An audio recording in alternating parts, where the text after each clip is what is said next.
तिरका होता असं राहायला पाहिजे.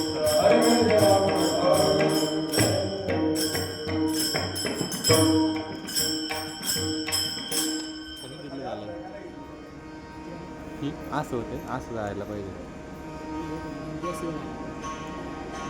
दुसरं स्टँड आणा कसं लावायचं.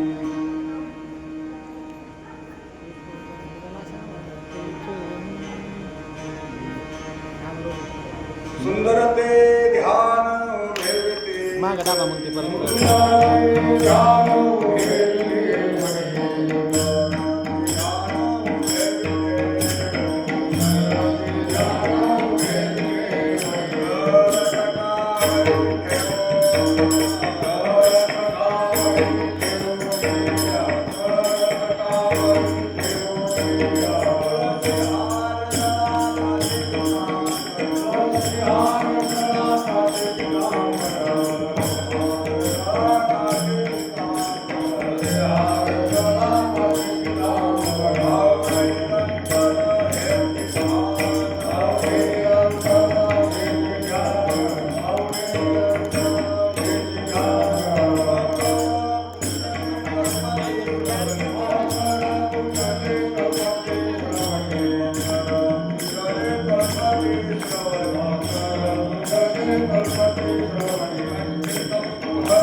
घ्यायला असते ना आता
रूप पाहता लोचनी सुख झाले हो साजनी तोहा विठ्ठल हरवला परवा तोहा माधव परवा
आवडे देवासी तो ऐका प्रकार आवडे देवासी तो ऐका प्रकार आवडे देवासी तो ऐका प्रकार आवडे देवासी तो ऐका प्रकार रामाचा उच्चार राष्ट्रनिवसा रामाचा उच्चार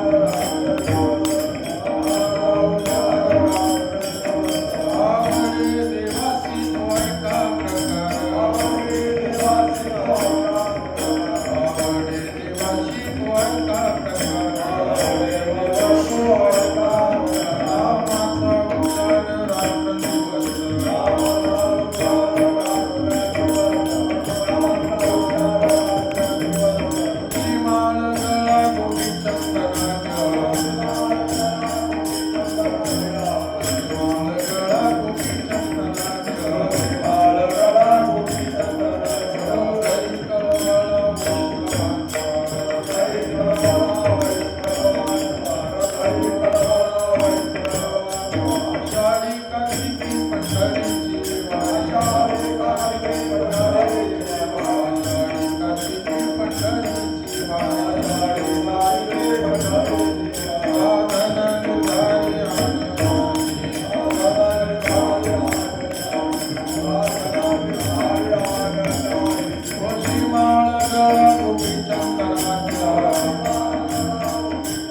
आवडे देवाशी तो एका प्रकार, आवडे देवाशी तो एका प्रकार, नामाचा उच्चार रात्रंदिवस, तुळशी माळगळा गोपी चंदन टिळा, हृदयी कळवळा वैष्णवांचा, आषाढी कार्तिकी पंढरीची वारी, आषाढी कार्तिकी पंढरीची वारी, साधन निर्धारी आन नाही, तुळशी माळगळा गोपी चंदन टिळा, हृदयी कळवळा वैष्णवांचा, एका जनार्दनी ऐसा ज्याचा नेम, एका जनार्दनी ऐसा ज्याचा नेम, तो देवा परम पूज्य जगी, तुळशी माळगळा गोपी चंदन टिळा, हृदय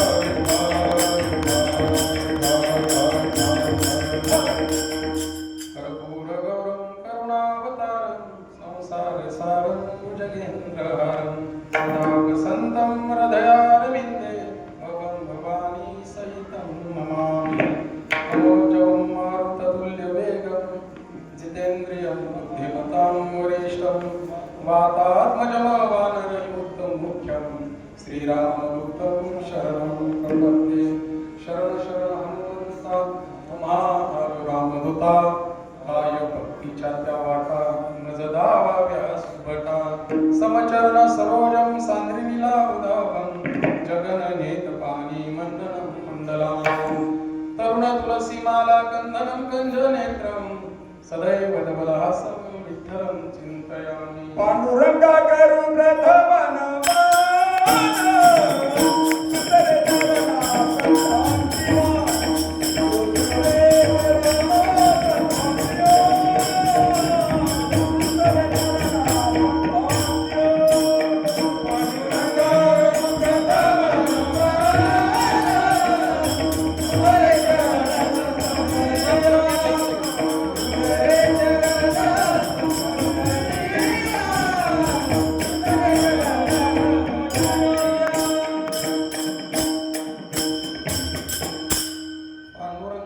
प्रथम नमन संतांच्या त्यांच्या कृपादाने कथेचा विस्तार बाबाजी सद्गुरु दास तुका गुरु ब्रह्मा गुरु विष्णू गुरुदेव महेश्वरा गुरु साक्षात परब्रह्म तस्मै श्री गुरुवे नमः आत्मरूप गणेशो केलिया स्मरण होय सकल विद्यांचे अधिकरण ते जीवनदो श्री चरण श्री गुरूंचे ते नमस्कार मी आता नमो ज्ञानेश्वरा नमो ज्ञानेश्वरा नमो ज्ञानेश्वरा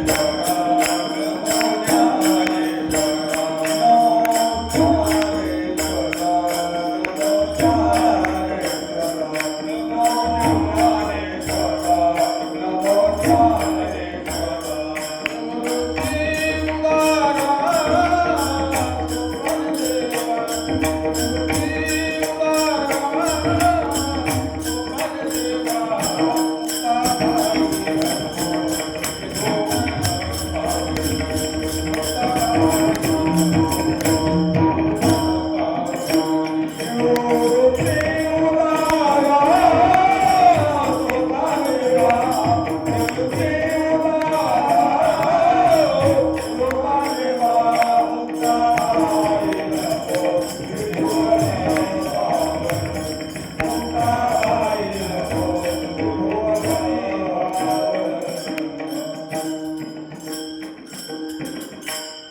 आवडे देवाशी तो एका प्रकार नामाचा उच्चार रात्रंदिवस तुळशी माळ गळा गोपी चंदन केला हृदयी कळवळा वैष्णवांचा प्रस्तुत प्राप्त कीर्तनरूपी सेवेकरता घेतलेला अभंग ज्यांनी भागवताच्या 11व्या स्कंदावरती टीका भाष्य करून एकनाथी भागवतासारखा ग्रंथ निर्माण केला भारदासाच्या कुळामध्ये जन्माला आलेले एक रत्न ज्यांनी हसता खेळता चालता बोलता या समाजाला परमार्थ कळावा म्हणून भारतासारखं प्रकरण निवडलं आणि सहज साध्या सोप्या शब्दामध्ये तुम्हाला मला पचल रुचल अशा भाषेमध्ये ज्यांनी तुमच्या आमच्यापर्यंत परमार्थ पोहोचवण्याचं ज्यांनी काम केलं त्या महात्म्याचं वर्णन करत असताना निळोबाराय आमचे गोड वर्णन करतात कावडीने पाणी ज्या घरी चक्र पाणी पाहिजे अनन्य भक्ती भावे निळा वंदित असे पाय असा ज्यांचा भक्तीचा अधिकार आहे असे असणारे शांत श्रीमंत आणि संत नाथबाबांचा 4 चरणांचा भगवंताला कुठली भक्ती आवडते कुठला भक्तीचा प्रकार आवडतो हे सांगणारा अभंग सेवेकरता घेतला विठाला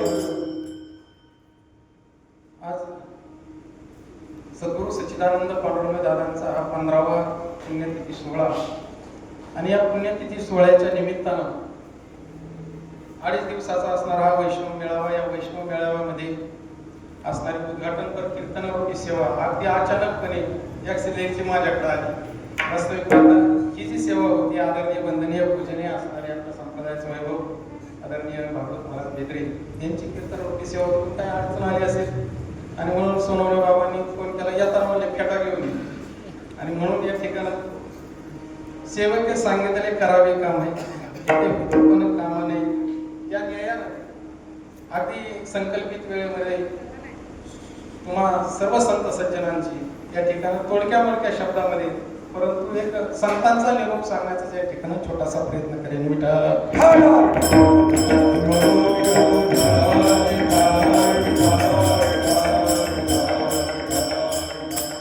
जो प्रतिपाद्य विषय तुमच्या समोर निवडलेला आहे, आवडे देवासी तो एका प्रकार.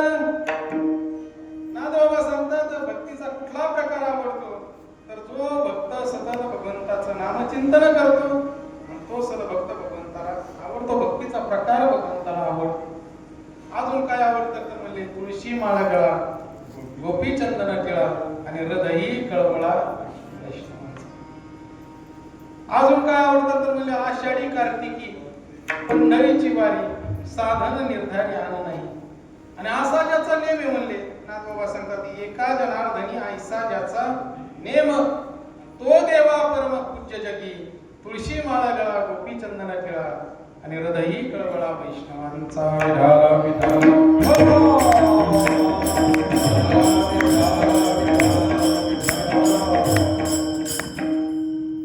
जीवाची आवड ही वेगळी आहे आणि संतांची आवड मात्र वेगळी आहे. संतांना देव आवडतो आणि जीवाला काय आवडतं? जीवाला प्रपंच आवडतो, जीवाला विषय आवडतात. संतांनी वर्णन करावं, विषय लिंब बहु गोडी आला, भजन गुळ तो मज करू झाला. जो विषय तो त्याला कसा वाटतो? गोड वाटतो. आणि जे भजन गोड आहे त्याला ते कसं वाटतं? गोड वाटतं. बघा, प्रत्येक जीवाची जर अंतःकरणाची जर स्थिती पाहिली तर त्याला फक्त एवढंच आवडतं, विषय ओढी भुलले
या ठिकाणी विषयामध्ये हा जीव रममान झालेला आहे. विषय ओढी बोलले आणि म्हणून जीवाला विषय आवडतात, मात्र संतांना एक देव सोडून दुसरं काय आवडत. जगद्गुरु तुकोबरा यांची जर भूमिका जर तुम्ही आम्ही जर पाहिली तर जगद्गुरु तुकोबरा आहे सांगतात, आवडे देवासी आवडे हे रूप तुझ्या नवाहीन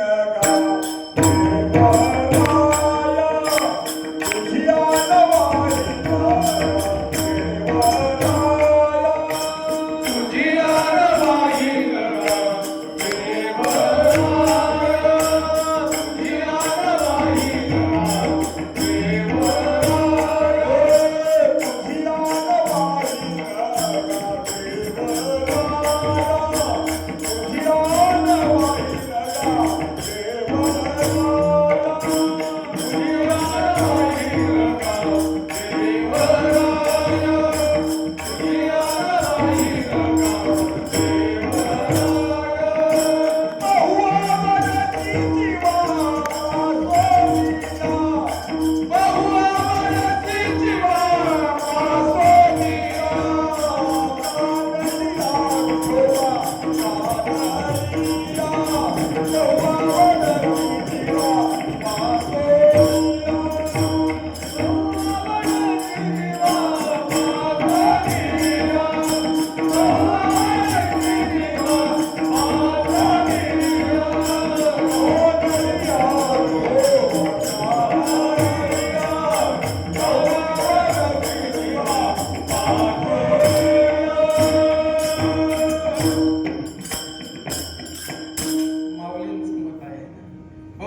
देव आवडतो. आवडे हे रूप मोजरे सगुण पाहता लोचन सुखावले.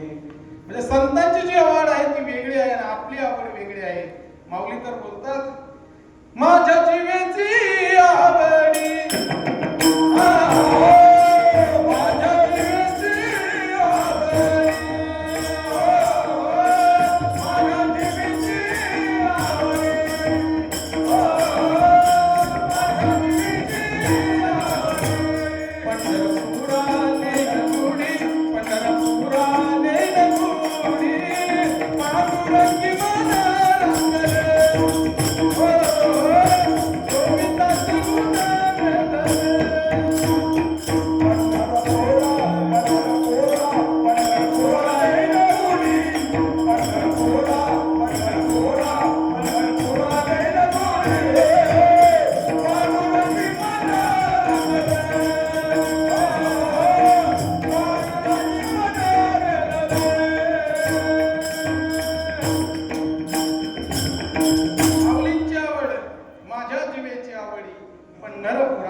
त्याच्यामुळे आवड निर्माण होत नाही. का आवड निर्माण होत नाही प्रभूविषयी?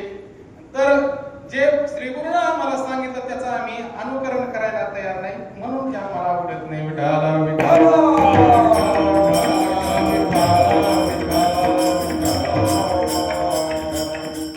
तसं जर पाहिलं तर श्रीगुरूंना एकदा सांगितलं आणि ते जर ऐकलं तर परत ऐकायचं शिल्लक राहत नाही.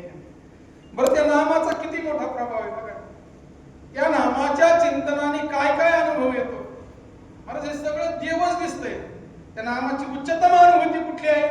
तर हे सर्व ठिकाणी तो सदभक्त फक्त देवाला पाहतो, त्याला देव म्हणून दुसरं दिसत नाही. ऐसा ज्याचा अनुभव विश्वदेव सत्यत्वे, त्याचा असा अनुभव तयार होतो की सर्व स्थावर जंगम विश्व त्या परमात्म्यानेच भरलेला आहे. आणखी एका माऊलींच्या भूमीचा संबंध देऊन जातो. माऊली बोलतात हे समजतय श्री वासुदेव ऐसा प्रीती रसाचा ओतला भाव भक्ता माझी राव आणि ज्ञानीही तोच. भक्तामध्ये तो सर्वश्रेष्ठ आहे आणि ज्ञानीही तोच आहे की ज्याची अशी भावना झालेली सर्व स्थावर जंगम विश्व त्या परमात्म्यानेच भरलेलं आहे. त्या नामाचा अनुभव आहे बघा. सदभक्ताला सर्व ठिकाणी देव दिसतो आणि जीवाला सगळं जगतच दिसते, बाकी दुसरं विचार जर केला तर देव सोडून ही जागा ते शिल्लकच नाही. माऊली सांगतात अनंत रूपे अनंत वेशे देखील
सगळीकडे ओतप्रोत प्रमाणामध्ये तो भरलेला आहे.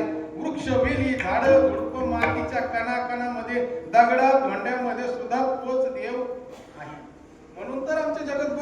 तुकोबाराय सांगतात विठ्ठल जळीस कळी भरला रीता ठाव नाही कुठे उरला आजिम्या दृष्टीने पाहिला विठ्ठलाची विठ्ठल माऊलीच म्हणतात ती. माऊलीच माऊलीच या ठिकाणी विचार जर केला तर माऊली वर्णन करतात आणि भगवंत अर्जुनाला उपदेश करत असताना या ठिकाणी सांगतात मी नसे असा कवना ठाऊ असे परी प्राणी यांचे दैव कैसे जे न देखलवी मानवी ज्याप्रमाणे तरंग पाण्याशिवाय सुकून जावे सूर्यकिरणांना जसं दिव्याशिवाय दिसू नये तसं जग हे मद्रूप आहे माझाच अंश आहे परंतु आम्ही परमात्मा स्वरूप वाटू नये हे जगाचं दुर्दैव म्हणजे देव सगळीकडं आहे नाथबाबा सांगतात वैकुंठी कैलासी तीर्थक्षेत्री देव अरे तयाविन ठाव रीता देव सगळीकडे जर देव आहे तर तो मलाही अनुभवाला आला पाहिजे शब्द ज्ञानानं कळून उपयोग नाही ते अनुभवाला आलं पाहिजे साधू संतांनी काय केलं त्याचा अनुभव घेतलाय कशाच्या माध्यमामधून तर नामाच्या चिंतनाच्या माध्यमामधून आणि म्हणून भक्तीमध्ये नाम हे सर्वश्रेष्ठ आहे नवे नवे भक्तीचा गाभाच नामस्मरण आहे विठाला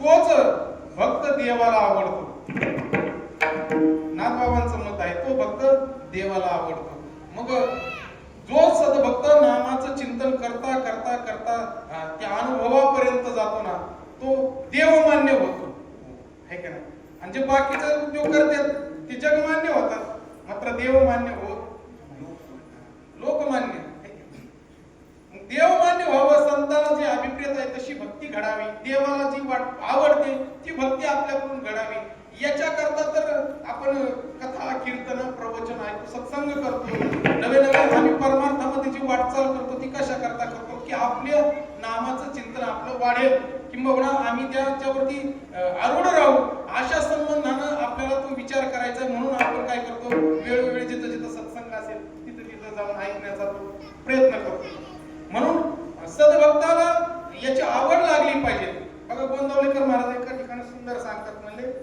पहिल्यांदी नाम आवडत नाही म्हणले पण जशी सासरी नांदायला जाणारी मुलगी तिला सासर पहिल्यांदी आवडत नाही परंतु नांदून नांदून नांदून तिला एवढं सासर आवडतं इकडच्या लोकांनी फोन केला ना येऊन जा 2 दिवसापर्यंत तरी ती म्हणते नाही आता मला वेळ का तिला ते नांदून नांदून आवडायला लागलं तसं म्हणले गोंदवलेकर महाराज सांगतात पहिल्यांदी नाम तुम्हाला आवडणार नाही पण ते नामचिंतन करता करता तुम्हाला त्या नामाची एवढी आवड लागेल की तुम्ही त्या नामापासून म्हणजे बाजूला होणार नाही का तर त्या नामाची तुम्हाला गुढी लागली जाईल की लांछावले मन लागले से गुढी ते जिवे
झाले हाव बरी परत माघारी येत नाही फक्त त्या नामाची गोडी लागली पाहिजे बघा आम्हाला भजनात जाऊन सुद्धा नामाची उडी लागत गुळ खावा लागतो आणि म्हणताना म्हणतो अमृता होणे गोड नाम तुझे देवा.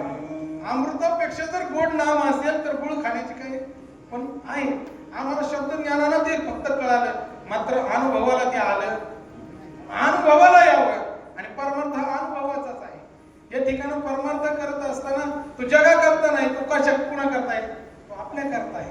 आपलाच आपल्याला तो आनंद उपभोगता आला पाहिजे आणि तो आनंद आपण आपला जर उपभोगला तर बस त्याच्यापेक्षा जास्त कुठला दुसरा परमार्थ नाही. विठाला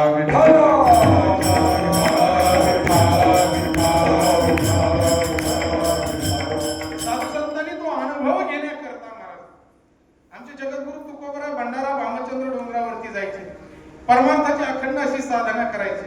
नाथबाबा शूलभंजन पर्वतावरती जायचे. कशा करता? ते नामाचं चिंतन घडावं या करता. अखंड दया तुझी अखंड दया तुझे अखंड दया तुझे अखंड दया तुझे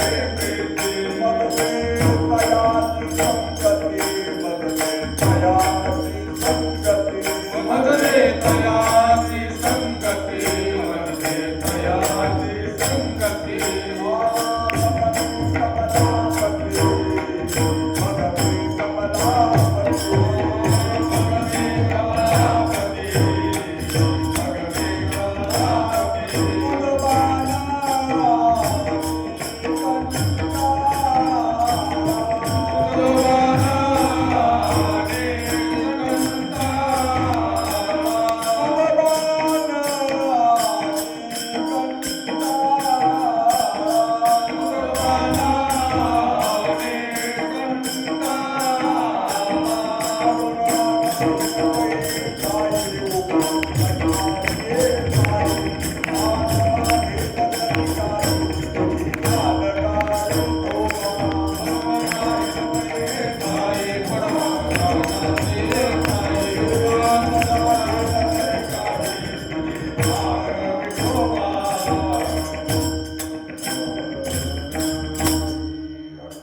दयाची संगती मदते दयाची संगती संत महात्मा सांगतात हा मला अशी ज्याला प्रीती लागे अखंड दयाची तुझी प्रीती मज देत दयाची मला त्याची संगती.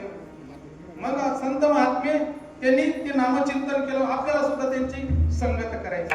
त्या संतांची संगत जर जीवनामध्ये घडली तर आपला प्रवास योग्य ठरणार आहे. कारण संत काय करतात? सहज चालता बोलता तुम्हाला आम्हाला उपदेश करून जातात. सहज बोलणे हित उपदेश आणि करोनी सायास शिकविती. सायासाने एखादी गोष्ट शिकवतात, नाही कळली तरी युक्ती प्रयुक्तीने का होईना परंतु त्याला ते समजून सांगतात. म्हणून संत जीवनामध्ये आल्यानंतर खऱ्या अर्थानं आपल्या जीवनाचं कायापालट करून टाकतात. आपल्याला नकळत संतांच्या पंक्तीला नेऊन बसवतात. पण संतांच्या पंक्तीला बसल्यानंतर सुद्धा आम्ही जर आत्मसुखाचं भोजन करायला जर विसरत असेल तर मग आता त्याच्यासारखं दुर्दैव आहे.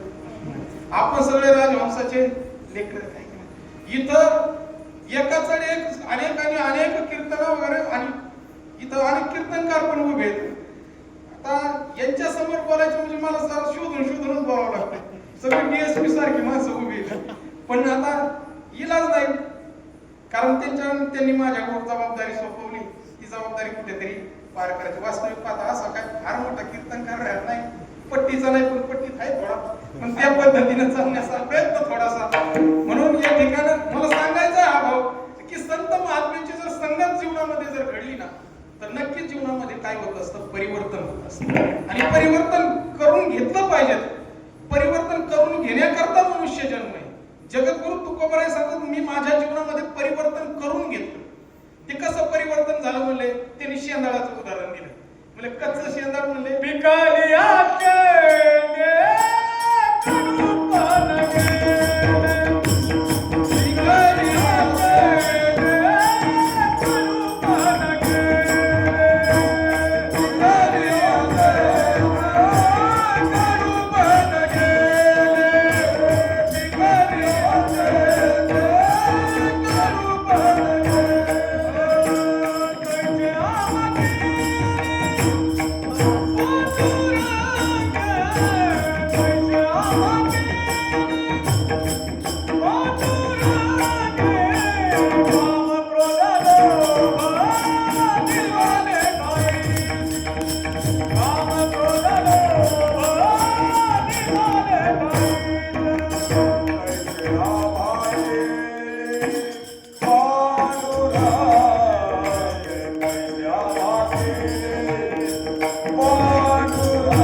तैसे आम्हा केले पांडुरंग, आमच्यामध्ये परिवर्तन झालं म्हणजे मग आम्ही हे परमार्थ करतो, कितीतरी दिवसापासून करतो, मग झालं का आमच्यामध्ये परिवर्तन? झालं? आमचा असूया गेली, आमचा द्वेष मत्सर काय, आमची दुसऱ्याच्या दुःखात आम्हाला दुःख वाटतं का? दुसऱ्याच्या सुखामध्ये आम्हाला सुख वाटतंय का? हे प्रत्येकाला सिंहावलोकन करण्याची गरज. आपल्यात परिवर्तन झालंय का? तर त्याचं उत्तर नाही. का नाही झालं? तर आम्ही जे करायला पाहिजे ते केलं. साधू संतांनी ओळखलं भगवंताला, पण ओळखून साठवलं. आम्ही ओळखलं परंतु आम्ही साठवायला कुठेतरी कमी पडलो. म्हणून आमच्यामध्ये ते परिवर्तन नाही. आणि परिवर्तन करून घ्या बाबा. हे जीवन पुन्हा पुन्हा नाही का? आपल्या आयुष्यामध्ये जेवढा काळ आपल्याला भेटलाय तो काळ चिंतनामध्ये घालवण्याचा प्रयत्न करा. काळ सारावा चिंतनी, एकांतवासी गंगास्नानी, देवाच्या पूजने प्रदक्षिणा तुळशीच्या, युक्त आहार विहार नेम इंद्रियासी सार, नसावी वासर निद्रा. लय सांगितलंय अभंगामध्ये. जास्त बोलू नये, जास्त झोपू नये, जास्त खाऊ नये. जास्त खाल्ल्यानंतर तो ब्रह्ममुहूर्तावर उठत नाही, आणि जो ब्रह्ममुहूर्तावर उठत नाही तो कवच उठत नाही. म्हणून या ठिकाणी साधकानं चिंतन करत असताना ब्रह्ममुहूर्तापासून त्या नामाचं चिंतन सुरुवात करावी. मी नेहमी सांगत असतो, एखादा तास जर मोबाईल चार्जिंगला लावला तर दिवसभर त्याची चार्जिंग टिकत नाही. म्हणून साधकानं जो साधनेशी झगडणार त्याला आपण साधक म्हणतोय. मग ते साधकानं काय करावं? ब्रह्ममुहूर्तापासून प्रभूचं नामचिंतन करावं. त्या नामचिंतनाची गोडी लावून घ्यावी. इंद्रियाला त्या नामाचं चिंतनाचं वळण लागावं. वळण लागावं याच्या करताच आपण काय करत असतो? प्रयत्न करत असतो. ते प्रयत्न करता करता एकदा का वळण लागलं मग चालता बोलता भाव तो निराळा.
साधकाची स्थितीच वेगळी होऊन जाते.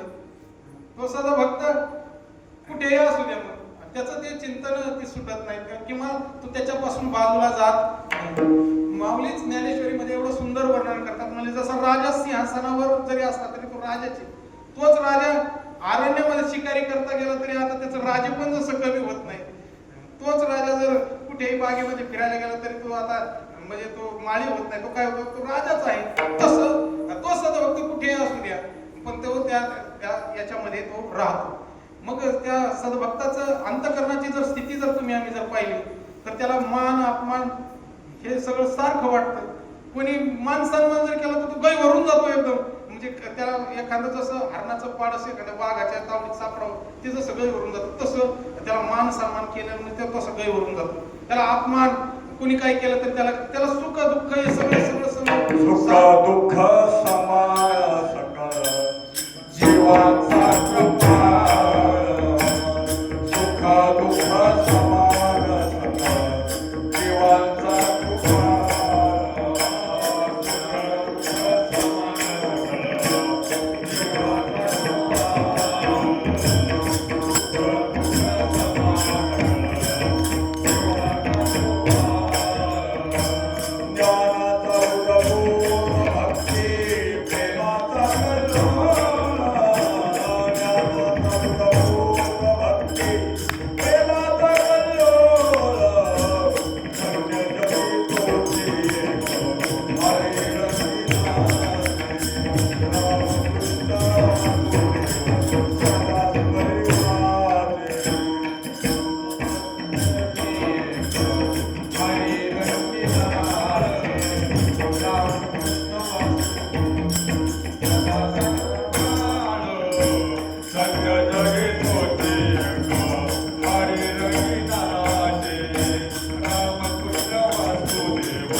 सुख दुःख समान सगळं जीवाचा कपाळ ज्ञानाचा उद्बोध भक्ती प्रेमाचा कल्लोळ. सुंदर वर्णन केलं संताचं आणि सद्भक्ताचं वर्णन आहे की त्याला सुख दुःख हे सगळं समान वाटतं आणि तो भक्तीच्या रंगामध्ये या ठिकाणी नाच होईल ना. विठाला विठाला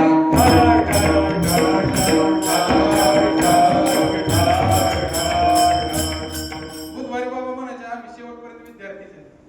चालत राहील जाणारच आहे तिथं. देहाच्या निराशे देहाच्या निराशे मागे या छाया मागे या छाया मागे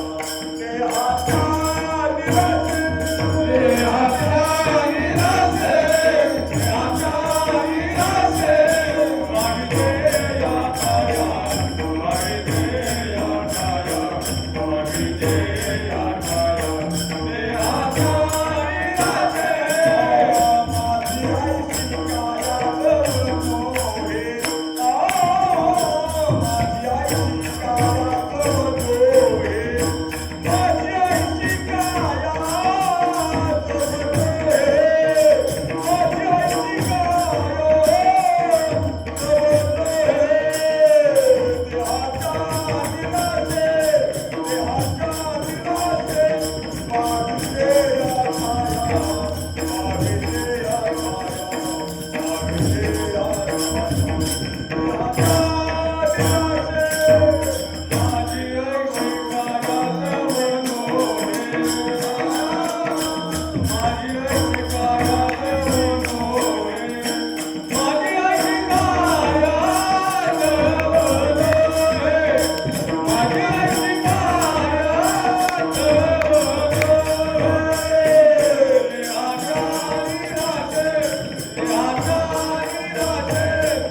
माझी आई शिकाया मोहे माझी आई शिकाया मोहे माझी आई शिकाया माझी आई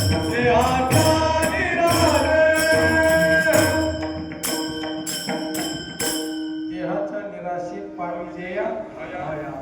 तुका म्हणी नाही निरसला दे तोवरी अवघे संसारे. मग देहाचा निराश व्हावा आहे का नाही? देहात्मबुद्धी जावी आणि आत्मबुद्धीवरती जीव स्थिर व्हावा. मन तो धन्य जगी तुझी एक हरिरंगीनाचे रामकृष्ण वासुदेव सदा स्मरण. हे आपल्या जीवनामध्ये व्हावं याकरता काय करावं? चालत राहावं. चालल्यानंतर इच्छित स्थळ येतं. मग ते चालणं कसं असावं त्याची रीत साधू संतांनी सांगून दाखवलंय ते आपल्याला सगळं. मग आपलं जर चाललो नाही तर येईल का ते ठिकाण? नाही येणार. बघा एक आठवला म्हणून सहज दृष्टांत देऊन जातो. बाप्पू गुरुजी मालुंजेकर एक दृष्टांत द्यायचे बाबांच्या समकालीन असण्याचं. म्हणजे उत्तम पद्धतीचा सनई वादक. त्याने जगामध्ये एवढी मोठी कीर्ती कमवलेली होती. त्याला असं म्हणून वाटायचं की आपल्या मुलांना सुद्धा काय करावं, अशी सनई वाजवावी, जगामध्ये नाव लौकिक कमावं.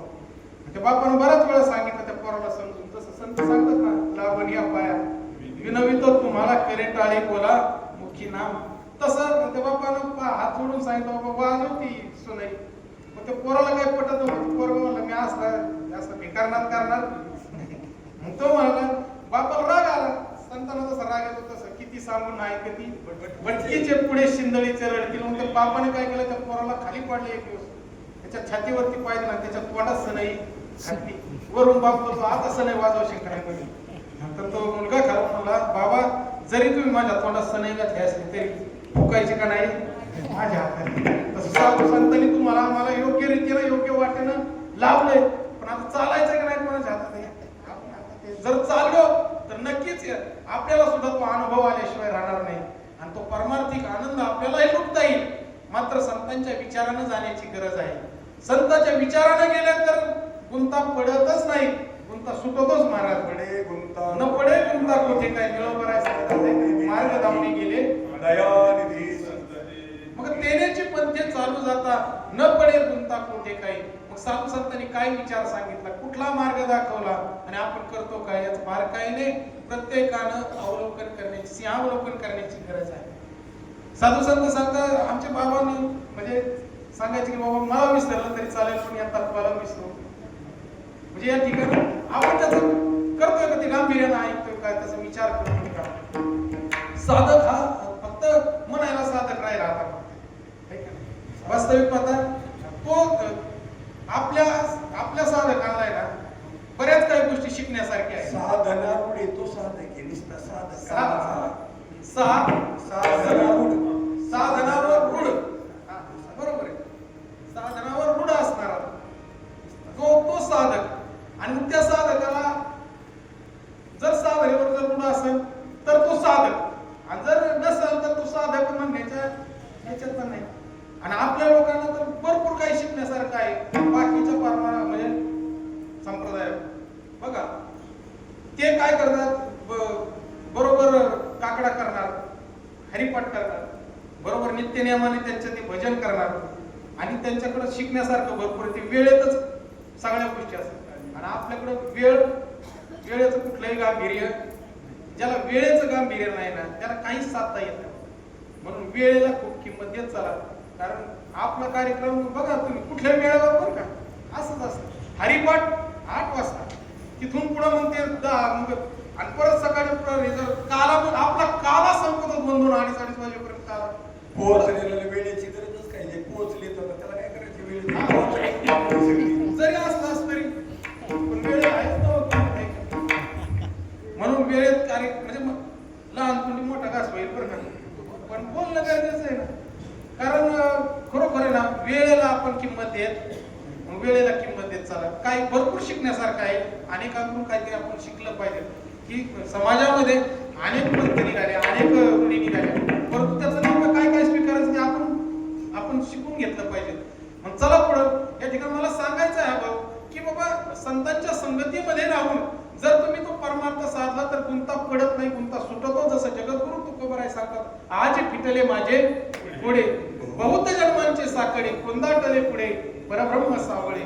मग संतांनी जो परमार्थ केला तो परमार्थ तुमच्या आमच्या हातून घडणं गरजेचं आहे. आणि मग संतांनी काय केलं तर भगवंताच्या नामचिंतनाला प्रथम स्थान दिलं. नामाचं चिंतन केलं म्हणून खऱ्या अर्थानं आज त्यांची कीर्ती. बघा जगद्गुरु तुकोबारायला जाऊन किती दिवस झाले तरी तुकोबारायची बीज आपण साजरी करतो. सावताबाबांची पुण्यतिथी साजरी करतो. नागबाबांची षष्ठी साजरी करतो. माऊलींना जाऊन 727 वर्ष झाले ना तरी संजीवन समाधी सोहळा आपण मोठ्या दिमागानं साजरा का तर त्यांनी त्यांच्या आयुष्यात परमार्थाला प्रथम स्थान दिले आणि परमार्थ म्हणजे दुय्यम स्थान. आम्ही काय केलं परमार्थाला दुय्यम स्थान दिलं आणि प्रपंचाला प्रथम स्थान दिलं.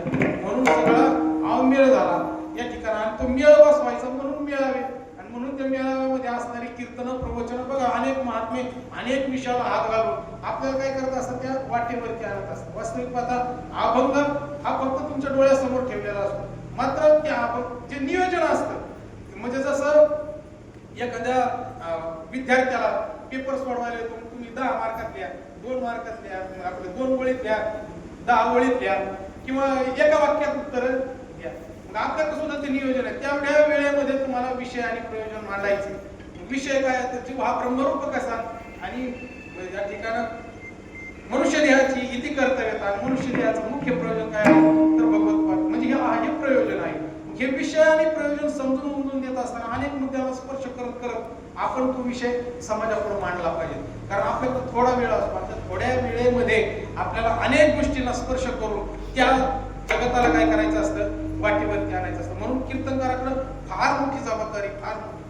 कीर्तनकारानं जर तुलून मुकून जर बोललं तरच मग त्या बोलण्याचं काहीतरी या ठिकाणी प्रभाव पडत असतो. म्हणून साधू संतांनी बघा आमच्या संत श्रीपाद बाबांनी कशा पद्धतीने कार्य केलं तर त्यांनी त्यांच्या जीवनामध्ये विषय आणि प्रयोजन व्यवस्थितपणाने मांडलं आणि म्हणून खऱ्या अर्थाने ते परिवर्तन जीवनामध्ये घडलं. म्हणून आजही आपण पाहतो आपण परमार्थाच्या वाटेने आहोत. आपल्याला फक्त चालता बोलताच या ठिकाणी विषय जे आपण शिकावे ते इतरांशी सांगावे आणि शहाणे करून सोडावे सकळ जन या न्यायाप्रमाणे आपल्याला चालायचंय. तेच करत असताना आपण काय करायचंय तर भगवंताचं नामचिंतन कसं वाढेल आपलं आणि कसं आपल्याला प्रत्येक क्षणाला ते नामचिंतन करता येईल याचा विचार करायचा आहे. आणि जो सद्भक्त त्या भगवंताच्या नामाचा विचार करतो तोच भक्त देवाला आवडतो.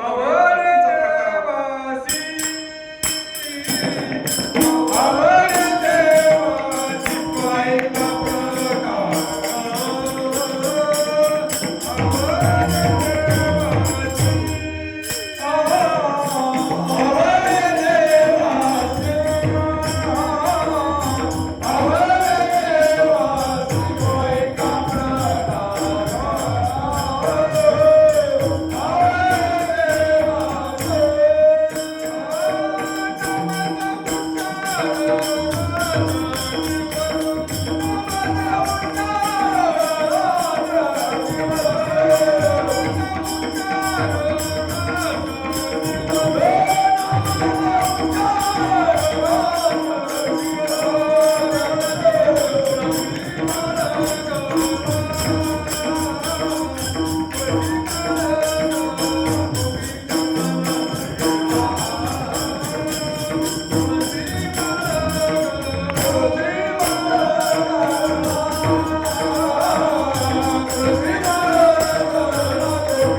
आम्ही नको ते त्या ठिकाणी इथं आल्यानंतर जे करायला पाहिजे ते करत नाही आणि वेदबाह्य आचरण करायला सुरुवात करतो. का करतो?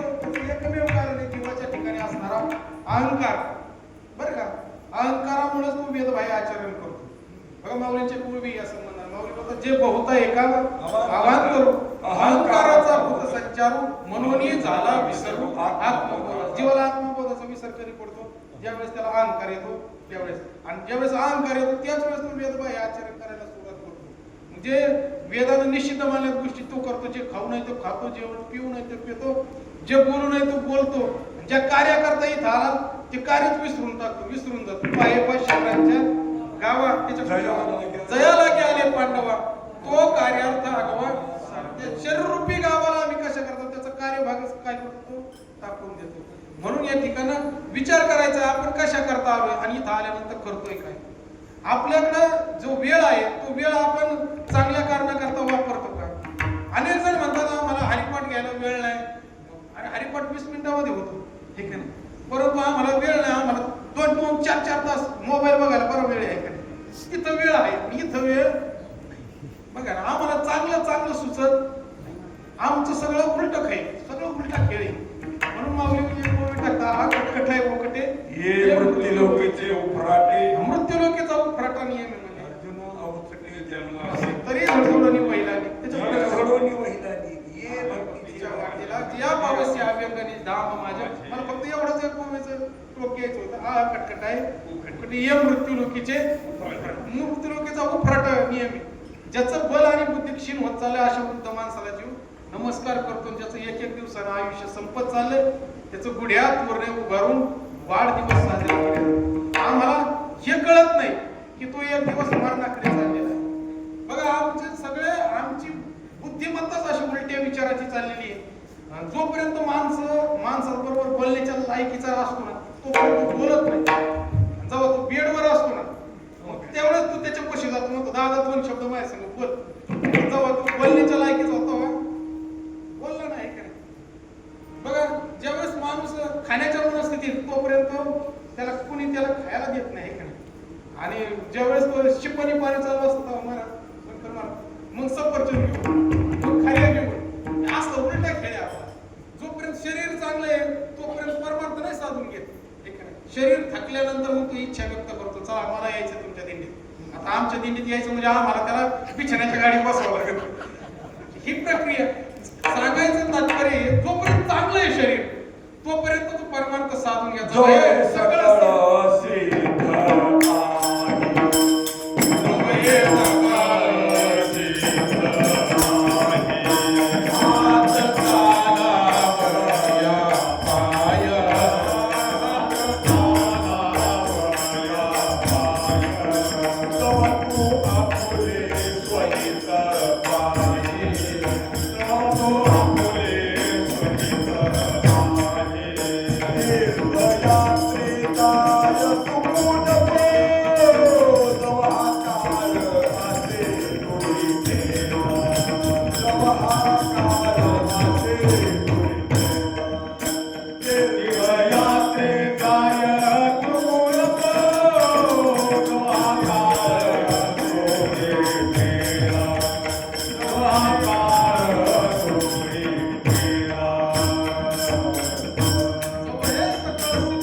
शरीर चांगलं आहे तोपर्यंत आम्हाला फक्त प्रपंच सुचतो बाकी दुसरं सुचत नाही.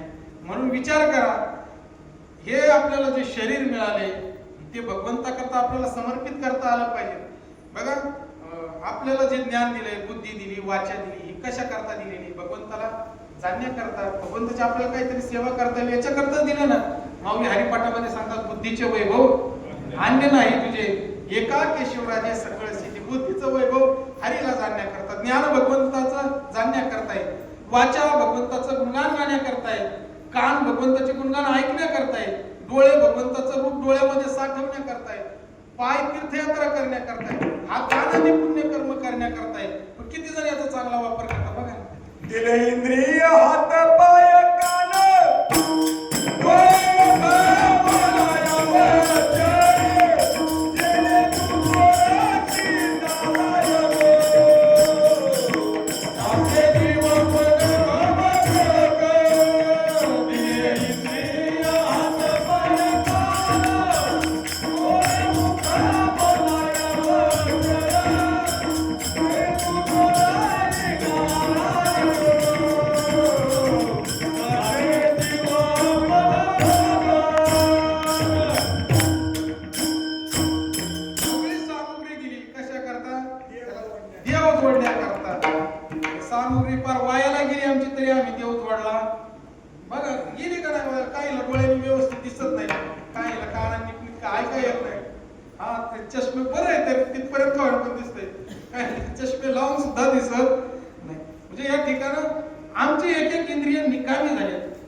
घेण्याकरताच हा मनुष्य जन्म आहे बघा.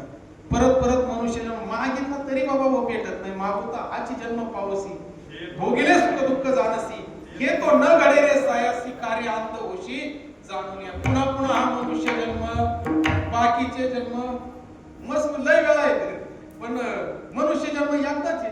नामदेवराय सांगतात शेवटची पाळी एक मनुष्य जन्म चुकल्या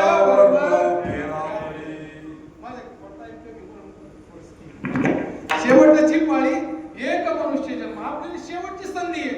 इथं सर्व अंगाने आपल्याला त्या प्रभूची सेवा करता आली पाहिजे. बघा माऊलींचे पूर्वपूर्वी या संबंधाने माऊली बोलतात जयाच्या वाचे माझे आलाप दृष्टी भोगी माझेच रूप जयाचे मनसंकल्प माझेची वाये माझी या कीर्तिविन जया रीते नाही श्रवण जया सर्वांगी भूषण माझी सेवा. अशी सर्व अंगाने ज्यावेळेस त्या प्रभूची सेवा घडेल त्यावेळेस खऱ्या अर्थानं तो भक्त भक्त होतो. 14व्या अध्यायामध्ये 26व्या श्लोकाच्या खाली तो काय सुंदर चिंतन मागत आहे ना. विचारी भक्ती आणि अव्यभिचारी भक्ती. बघा जगाचा जगपणा मोडून मग त्याच्यात पाहावा अशी ती वस्तू नाही त्याच्या सकट ते बघ म्हणले. सुंदर सुंदर वर्णन आलं. जसं सूर्यापासून निघालेला सूर्याचा किरण सूर्यापासून वेगळा नाही. पाण्यावर उमटणारी लाट जशी पाण्यापासून वेगळी आहे तसे तुम्ही त्या भगवंतापासून वेगळे आहे. राजा तुम्ही भगवंत स्वरूप आहात. किती सुंदर विषय. अरे देव नाही अशी जागाच रिकामी शिल्लक नाही परंतु आम्हाला दिसत नाही रे कारण आम्ही साध्या कातड्याच्या डोळ्याने पाहतो त्या भगवंताला. ज्ञान दृष्टीनं आडलो का आंधळे तुका म्हणे संसारी जी नाही हारी ओळखीना जी नाही हारी ओळखीना जी नाही हारी ओळखीना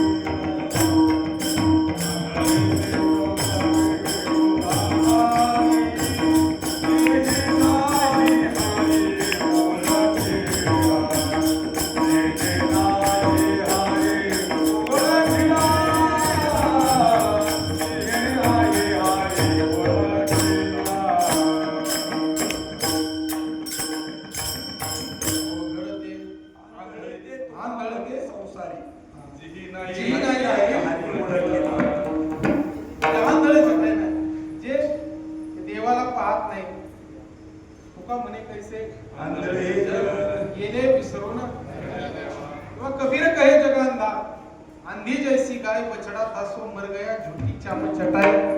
जसं कबीरांनी वर्णन करावं जसं गायीच्या समोर जर वासरू त्याचा बोध शिवून ठेवला तर त्याला गायला काय वाटतं ते वासरू तिचं जसं ते आंधळ प्रेम आहे तसं आम्हाला हे सगळं जगात देवाविषयी सगळं आमचं ते आंधळेपण आहे. म्हणून खऱ्या देवाला ओळखा. साधू संतांनी ओळखलं या उपाधी माझी गुप्त चैतन्य असे सर्वंगत ते तत्वज्ञ संत स्वीकार. साधू संतांनी त्या तत्वाचा स्वीकार केला. तो स्वीकार करत असताना निवड केली महाराज. माऊलीच्या 2-4 ओव्या डोळ्यासमोर ठेवतो. सलीला पाहिजे असे म्हणले एक होऊन मिळालेसे ते निवडून राजहंस वेगळे केले. राजहंसासमोर जर दूध ठेवलं तर राजहंस काय करतो ते दूध पिऊन घेतो. त्या दुधातलं पाणी तो जसंच्या तसं शिल्लक ठेवतो. राजहंसाकडे जशी सार आणि आसार करण्याची बुद्धिमत्ता आहे अशा बुद्धिमत्तेनं साधू संतांनी काय केला परमार्थ साधला. माऊली बोलतात त्रिगुण आसार निर्गुण हे सार आणि सारासार विचार हरिपाठ. त्रिगुणात्मक जे जग आहे ते आसार आहे. जो निर्गुण निराकार जो परमात्मा आहे तो सार आहे आणि त्याचा विचार करण्याकरता मिळालेला हा मनुष्य जन्म आहे. विठाला विठाला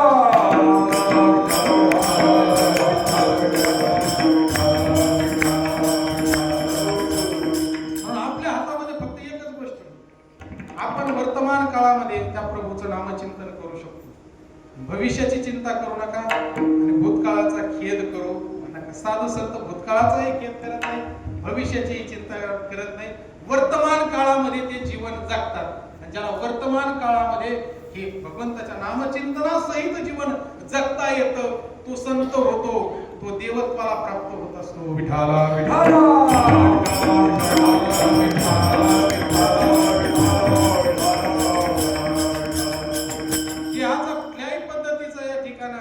विचार न करता जसं असं तशा पद्धतीत राहून साधू संतांनी परमार्थ सांगितलं. त्या अनुभवला परमार्थ केला.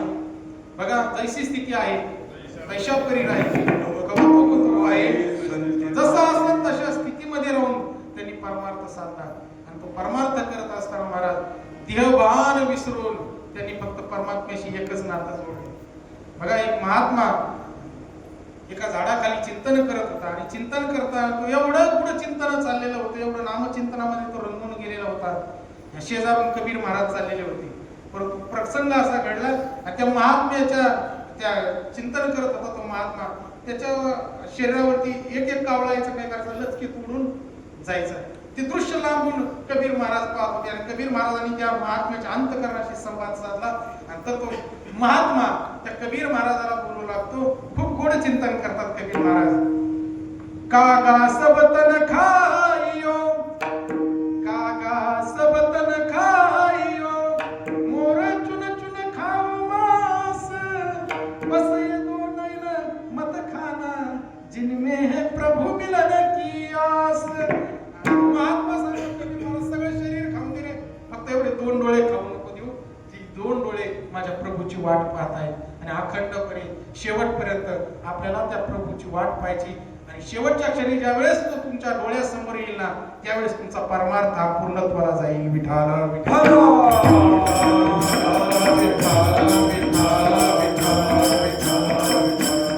आयुष्यभर जो परमार्थ करायचा तो याच्याच करता करायचा आहे. शेवटच्या क्षणी आपल्या बुद्धीमध्ये ते रामनाम प्रगट व्हावं, शेवटच्या क्षणी आपल्या डोळ्यासमोर त्या प्रभूचं रूप आठवावं, याकरता आपल्याला परमार्थ करायचा आहे. आणि साधू संतांनी एवढंच केलं महाराज, याचसाठी केला होता. अंतकाली जाना ओखा तुका म्हणे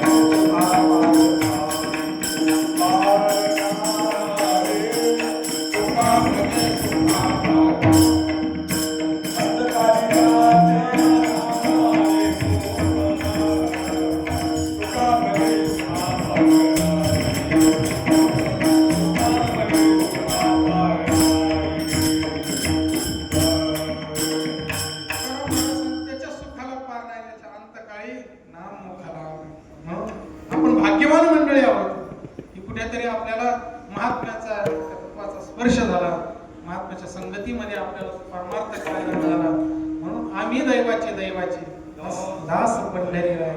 आमच्यासारखे भाग्यवान, आपल्यासारखे भाग्यवान आपणच आहोत. कारण आपल्याला त्या महात्म्याने काय केलेलं आहे, तर या भवसागरामधून पार कसं व्हायचंय याची रीतच समजून सांगितली. जसं नामदेवरायांनी म्हणावं, काय उतराई व्हावे कवण्यापुणे, अरे जन्मा नाही येणे, तसं तुम्हाला मला जन्माला यायचं कारण ठेवलं नाही.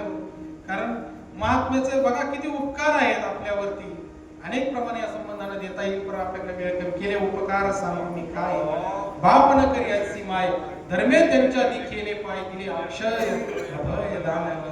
बघा, महात्म्याचे खूप मोठे उपकार तुमच्या आमच्यावरती आहेत. त्यांनी आपल्याला या ठिकाणी आपली योग्यता पाहिली नाही, आपली पात्रता पाहिली नाही, परंतु तुम्हाला ज्ञान जसंच्या तसं तुमच्या आमच्या हवाली केलं. फक्त आता एकच आपल्याला जे आलंय त्याचं फक्त आपल्याला काय करायचं, चिंतन करायचंय आणि आपलं कार्य या ठिकाणी साधून घ्यायचंय. ज्या भगवंताच्या कृपेने इथपर्यंत आलो, त्या भगवंताचं एक वेळ मोठ्या प्रेमानं भजन करू. विठोबा रघुमाई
करण्याचा प्रयत्न करा. आवडे देवासी तो एका प्रकार, नामाचा उच्चार रात्रंदिवस किंवा हरीचे चिंतन सर्व काळ. ज्ञानदेवी रम्य रमले हरीचे चिंतन सर्व काळ. सर्व काळामध्ये जो सतत भगवंताचं नामचिंतन करतो तो भक्त देवाला आवडतो.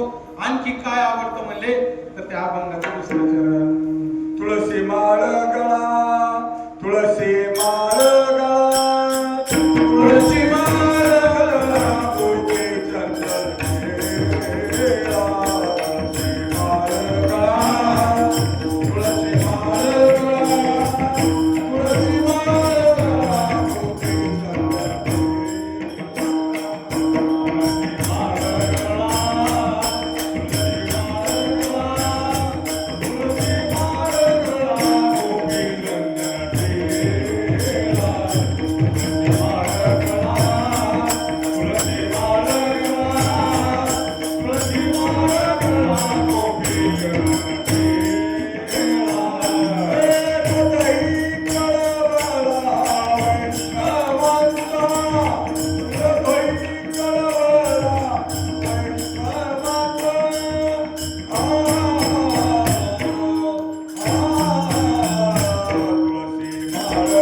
हृदयी कळवळा कळवळा हृदयामध्ये वैष्णवाविषयी असावा, तुळशी माळ गळ्यामध्ये असावी, कपाळाला गोपीचंदनाचा टिळा असावा. आणि हे जर लक्षण जर असेल तर मग तो भक्त देवाला आवडतो. आणि आणखी सांगतात की बाबा त्या सद्भक्तांना काय करावं, आषाढी कार्तिकी पंढरीची वारी साधन निर्धारी आन नाही. कारण वारीमध्ये गेल्यानंतर कायेनं वाचेनं मनानं तिन्ही अंगानं तप घडतं. आणि तो वारीचा आनंद खूपच आगळा वेगळा आहे. कारण वारी जवळ जरी आली ना अशी 15-20 दिवस तरी माणूस बोट दिवस लेखी बोटे धरून या माप नाही. त्या भगवंताची वाट भगवंताला पाहण्याकरता तू असं बोटावर मोजतो दिवस किती दिवस संपदा सोहळा नावडे मनाला लागला टकळा पंढरीचा. त्याला तो त्याचा वेध लागलेला असतो. कारण तिथं त्या पांडुरंगाचं त्याला दर्शन घ्यायचं असतं. आता स्वरूप लक्षणाने प्रत्येकाला तो भगवंत जाणला. आता तटस्थ लक्षण तिथं जायचंय कशा करता, तर तो आनंद द्विगुणित करण्याकरता. कारण तिथं किती आनंद आहे महाराज. चंद्रभागेच्या तिरी चंद्रभागेच्या तिरी उभा मंदिर तो पहा विटेवरी. विठ्ठल विठ्ठल जय हरी जय विठ्ठल विठ्ठल जय हरी जय विठ्ठल विठ्ठल जय हरी. तुमली पंढरी पांडुरंगाने तो पहा विटेवरी. विठ्ठल विठ्ठल जय हरी जय विठ्ठल विठ्ठल जय हरी जय विठ्ठल विठ्ठल जय हरी. तिथं गेल्यानंतर वेगळाच आनंद. चंद्रभागेचं स्नान, पुंडलिकाचं दर्शन, पायऱ्या चढून वर गेलो की आपण नामदेवरायाच्या पायरीचं दर्शन, चोखोबरायाचं दर्शन, आत गेल्यानंतर महाराज कानोपात्याचं दर्शन. आणि मग त्या भगवंताला आपण डोळे भरून पाहतो. मग एकदा पाहिल्यानंतर भाग गेला, शिन गेला, अवघा झाला आनंद. मग महाराज तर खूप आनंद, तो आनंद एवढा आहे महाराज, वर्षभर त्या वार करायला त्याची ऊर्जा पुरते महाराज. आल्यानंतर सुद्धा तो आनंदामध्ये राहतो. कारण त्या भगवंताला पाहण्यामध्ये फार मोठं सुख आहे. आणि म्हणून त्या भगवंताचा अनुभव येण्याकरता महाराज आषाढी कार्तिकी पंढरीची वारी साधन निर्धारी आन नाही. आणि असा ज्याचा नियम आहे, एका जनार्दनी ऐसा ज्याचा नेम. एका जनार्दनी ऐसा ज्याचा नेम. एका जनार्दनी ऐसा ज्याचा नेम.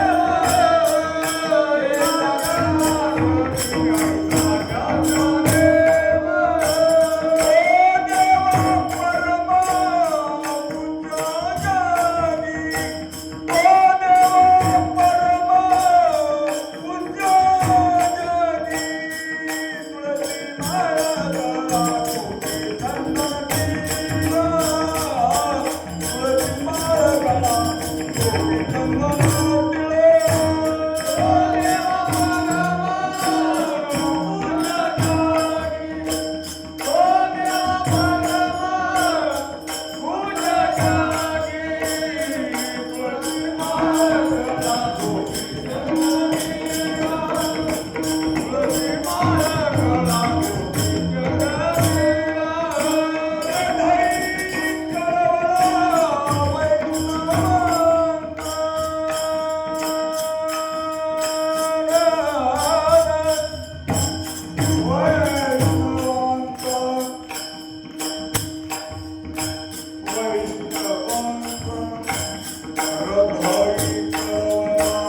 वाकुणिकानी देव जाणी अहो श्रुती बघते सकळे जन बरे पारपुणे बांधा गाठी जे योग्य असेल पुढील भंडार धन्याचा तो मितवा हमाल आपल्या हमालाची जी भूमिका आहे का म्हणून या ठिकाणी थोडक्या मोठ्या शब्दामध्ये एक श्रीगुरूंचा दास म्हणून आणि दासांचा दास म्हणून तुमच्यासारख्या सज्जनाची सेवा करण्याचा एक छोटासा प्रयत्न केला खऱ्या अर्थानं संजय भाऊला मी कार्यक्रम चालू करण्याच्या आधी विचारलं होतं किती वेळ थांबायचं असं तर त्यांनी मला 1.5चा टाइम दिला थोडंसं 7-10 मिनिटाचं अतिक्रमण झालं पण बोलण्याच्या वगैरेमध्ये आहे हरकत नाही सगळे साधक आपले आहेत तुम्ही माझे आहात मी तुमचं आहे म्हणून या ठिकाणी बोलण्याचा एक छोटासा प्रयत्न त्या अनुषंगाने जे योग्य असेल ते संतांचं आहे अशा भावनेनं या ठिकाणी मांडण्याचा परिपूर्ण या ठिकाणी विचार केला झालेली सेवा भगवान परमात्म्याच्या चरणी अर्पण करून ब्रह्ममूर्ती सच्चिदानंद श्रीपाद बाबा ब्रह्ममूर्ती सच्चिदानंद रामदास बाबा ब्रह्ममूर्ती सच्चिदानंद पांडुरंग दादा यांच्या चरणी ही सेवा समर्पित करून मी माझ्या वाणीला पूर्णविराम विठ्ठल जय जय